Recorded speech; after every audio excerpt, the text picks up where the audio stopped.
फक्त 3 दिवसामध्ये तुमच्या घरामध्ये कितीही वाईट शक्ती असेल किंवा तुम्हाला कोणाची नजर लागली असेल, त्यामुळे तुमच्या घरामध्ये सतत वाईट होत असेल आणि कितीही मोठा तुमचा शत्रू असू द्या, फक्त 3 दिवसामध्ये शत्रूपासून मुक्तता तुम्हाला मिळणार आहे. हो, नमस्कार, मी प्राजक्ता तुमच्या सगळ्यांचं आपल्या ॲस्ट्रो प्राजक्तामध्ये अगदी मनापासून स्वागत करते. आशा करते तुम्ही सगळे स्वस्त असाल, मस्त असाल आणि महत्त्वाचं म्हणजे पॉझिटिव्ह असाल. बघा, मी तुम्हाला बोलले ना की फक्त 3 दिवसामध्ये, तर हो, फक्त 3 दिवसामध्ये तुम्हाला शत्रूपासून मुक्तता मिळेल. त्यासोबत बघा काय होतं ना, शत्रू पीडा किंवा शत्रू दोष आपल्या घरावर काय लागलेला आहे आणि तो कसा लागलाय किंवा तो कसा ओळखायचा हे मी तुम्हाला सांगते. घरामध्ये सततचा आजारपण, सतत घरात कोणी ना कोणी आजारी असणं. घरामध्ये तुम्ही कितीही सुंदर घर ठेवा, कितीही स्वच्छ ठेवा, पण घरामध्ये नाही का आपण म्हणतो ना की नकारात्मक ऊर्जा जाणवणं आणि घरातल्या प्रत्येक व्यक्तीला असं उत्साह न राहणं कोणत्याच कामामध्ये, किंवा कोणतंही तुम्ही चांगलं काम करायला जाते वाईटच होणार, अशा ज्या गोष्टी तुमच्या घरामध्ये वारंवार घडत असेल ना, यालाच म्हणतात की शत्रू दोष किंवा कोणाची तरी वाईट नजर आपल्या घराला लागलेली आहे. आणि तीच वाईट नजर काढण्यासाठी आजचा हा उपाय मी तुम्हाला सांगणार आहे. किंवा तुमचा एखादा शत्रू असेल तर त्या शत्रूच्या दोषापासून पण तुम्हाला मुक्तता मिळू शकते हा उपाय केल्याने. त्याचबरोबर बघा काय असतं की आपल्याला खूप चांगलं होत आहे म्हणून आपल्या शेजारच्याला ते चांगलं देखवत नाहीये आणि आपल्याला कळत असतं की यार तो आपला शत्रू आहे, त्याला आपलं चांगलं देखवत नाही, तर त्याची वाईट नजर आपल्याला लागू नये त्यासाठी पण तुम्ही हा उपाय करू शकता.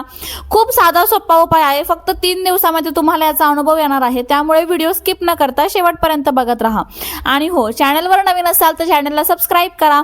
त्याचबरोबर बेल आयकॉन प्रेस करा, कारण बरोबर दुपारी 12 वाजता, दुपारी 2 वाजता आणि दुपारी 4 वाजता आपल्या चॅनलवर नवीन नवीन व्हिडिओ येत असतात, तो देखील बघायला विसरू नका.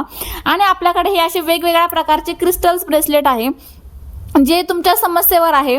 धनयोग ब्रेसलेट आहे, कर्जमुक्तीसाठी मनी मॅग्नेट विथ झिबो कॉइन आहे, प्रेग्नन्सी ब्रेसलेट आहे, व्यसनमुक्तीसाठी ॲमेथिस्ट आहे, नोकरीसाठी पायराईट, फिरोजा आहे व्यवसायासाठी. त्याचबरोबर एज्युकेशन ब्रेसलेट आहे, ऑल इन वन म्हणजे सगळ्या समस्येवर एकच असं ब्रेसलेट पण आपल्याकडे अवेलेबल आहे. जर तुम्हाला ते घ्यायचे असेल तर मी स्क्रीनवर बघा नंबर दिलेला आहे, त्यावर मेसेज करून तुम्ही तुमच्या ब्रेसलेटची ऑर्डर बुक करू शकता. खूप सुंदर ब्रेसलेट आहे. त्याचबरोबर त्या ब्रेसलेटचे अनुभव पण खूप सुंदर सुंदर आलेले आहे आपल्याकडे. त्यामुळे नक्कीच तुम्हाला जर ऑर्डर करायचं असेल तर स्क्रीनवर नंबर आहे, तुम्ही मेसेज करून ऑर्डर करू शकता. पण त्याचबरोबर बघा आपला एक व्हॉट्सअप ग्रुप आहे, त्या व्हॉट्सअप ग्रुपला पण तुम्हाला जॉईन व्हायचं असेल, ज्यावर आपण वेगवेगळ्या ब्रेसलेटची माहिती त्याचबरोबर त्यांचे अनुभव शेअर करत असतो. त्यासाठी पण तुम्ही स्क्रीनवर दिलेल्या नंबरवर जा, व्हॉट्सअपला कॉल करू नका, व्हॉट्सअपला मेसेज करा की ताई मला व्हॉट्सअप ग्रुपला ॲड करा, आम्ही तुम्हाला आमच्या व्हॉट्सअप ग्रुपला ॲड करून घेऊ. चला मग आजच्या व्हिडिओला सुरुवात करूया. तुम्हाला सांगितलं त्याप्रमाणे हा व्हिडिओ आहे की शत्रूपासून मुक्तता मिळण्यासाठी, आणि रोज एक तरी उपाय मी सांगते, कारण ही आत्ताच्या काळातली खूप मोठी समस्या बनलेली आहे की आम्हाला शत्रूपासून मुक्तता हवी आहे. मग आता उपाय कसा करायचा ते सांगते. उपाय करण्यासाठी ना आपल्याला आपल्या शत्रूचं नाव माहीत असणं गरजेचं आहे. खूप वेळेस काय होतं ना की आपल्याला घरावर वाईट नजर आहे किंवा वाईट दोष आपल्या घराला लागलेला आहे हे आपल्याला जाणवतं, पण शत्रूचं नाव आपल्याला माहीत नसतं. मग अशा वेळेस तुम्ही शत्रू असं नाव लिहू शकता. उपाय करण्यासाठी आपल्याला काय लागणार आहे बघा. उपाय करण्यासाठी आपल्याला एक तमालपत्र घ्यायचं आहे, त्याचबरोबर आपल्याला 3 लवंगा लागणार आहे, भीमसेनी कापूर लागणार आहे आणि एक काळ्या रंगाचा पेन लागणार आहे. बस, एक तमालपत्र, 3 लवंगा, भीमसेनी कापूर, थोडासा म्हणजे आपण ते सगळं जाळू शकतो, आणि एक काळ्या रंगाचा पेन, आणि सॉरी मी विसरले होते, एक काळ्या रंगाचं छोटंसं असं कापड पण आपल्याला घ्यायचं आहे. एवढ्या सगळ्या वस्तू घ्यायच्या आणि हा उपाय आपल्याला फक्त आणि फक्त शनिवारी करायचा आहे. शनिवारी हा उपाय करावा. हा उपाय करताना मासिक धर्म, सुतक, विटाळ नसावा याची काळजी आपल्याला घ्यायची आहे. सुतक असेल, विटाळ असेल किंवा मासिक धर्म असेल तर तुम्ही हा उपाय त्या शनिवारी करू शकत नाहीये. उपाय 3 दिवसाचा आहे बरं का, व्यवस्थित लक्षात ठेवा. शनिवारी उपाय करायला घ्यायचा आहे. उपाय देवघरासमोरच बसून करावा का, असं नाही, देवघरासमोरच बसून करावं, कोणत्याही ठिकाणी निवांत बसून तुम्ही करू शकता, पण सुतक, विटाळ आणि मासिक धर्म नसावं याची महत्त्वाची काळजी आपल्याला घ्यायची आहे. उपाय करताना बघा तमालपत्र अखंड घ्यायचं, कुठे चिरलेले फाटलेले तमालपत्र घ्यायचं नाहीये. तमालपत्र ज्याला हिंदीमध्ये तेजपत्ता असं म्हटलं जातं, जे तुम्हाला आपण किचनमध्ये असतं बघा, आपण मसाल्यांमध्ये वापरतो, खड्या मसाल्यांमध्ये तमालपत्र तुम्हाला इझिली मिळून जाईल.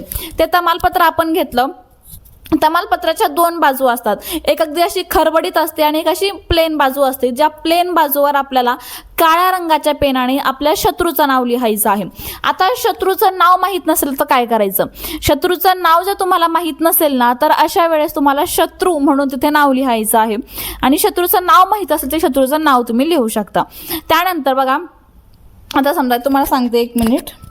शत्रूचं आपण नाव तमालपत्रावर लिहिलं, त्यानंतर काय करायचं बघा. शत्रूचं नावाचं तमालपत्र असं आहे, ही फ्रंट बाजू आहे आणि ही बॅक खरबडीत बाजू आहे. इथे आपण शत्रूचं नाव लिहिलेलं आहे. त्यानंतर तमालपत्र इकडून थोडंसं फोल्ड करायचं आणि इकडून थोडंसं फोल्ड करायचं, असं तमालपत्र आपल्याला फोल्ड करायचं आहे.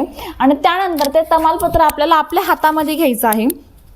उजव्या हातामध्ये तमालपत्र फोल्ड करून हातामध्ये घेतलं, त्याचबरोबर आपण जो काळा कापड घेतलं होतं ना, छोटंसं आपल्या तळ हाता एवढंच काळं कापड घ्यायचं, ते तमालपत्र त्यावर ठेवायचं आणि त्याची एक प्रकारे पोटली तयार करायची. तर पोटली पण नाही म्हणता येणार, पण तमालपत्र त्या काळ्या कागदामध्ये बांधून ठेवायचं आहे आणि तो काळा कापड आपल्याला आपल्या हातामध्ये घ्यायचा आहे आणि आपल्या हातामध्ये घेऊन आपल्याला 21 वेळेस एक मंत्र म्हणायचा आहे. मंत्र व्यवस्थित तुम्ही लिहून घ्या, पहिले ऐका आणि मग लिहून घ्या.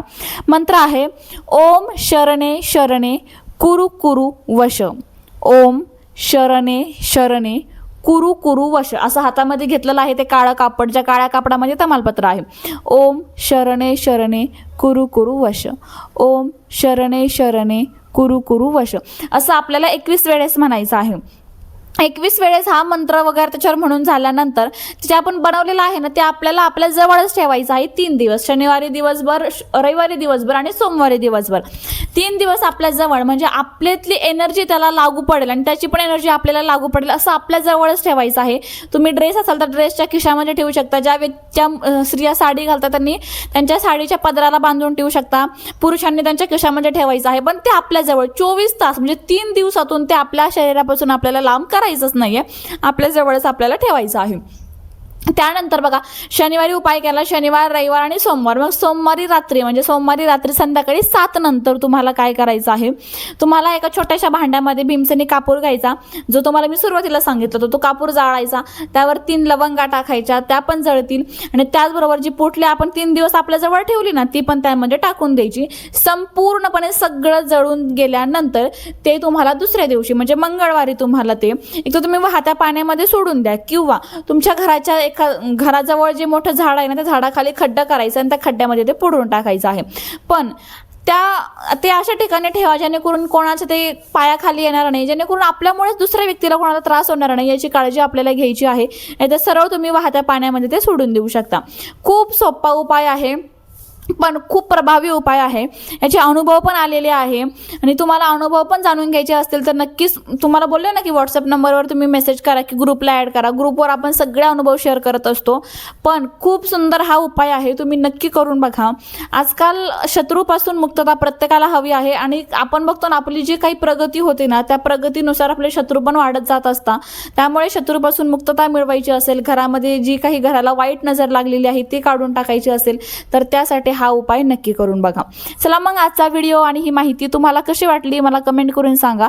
व्हिडिओ आवडला तर लाईक करा, शेअर करा आणि महत्त्वाचं म्हणजे चॅनलला सबस्क्राईब करा आणि कमेंट बॉक्समध्ये श्री स्वामी समर्थ, जय जय स्वामी समर्थ लिहायला विसरू नका. भेटू पुन्हा अशाच नवीन आणि सुंदर माहिती सोबत. तोपर्यंत थँक्यू.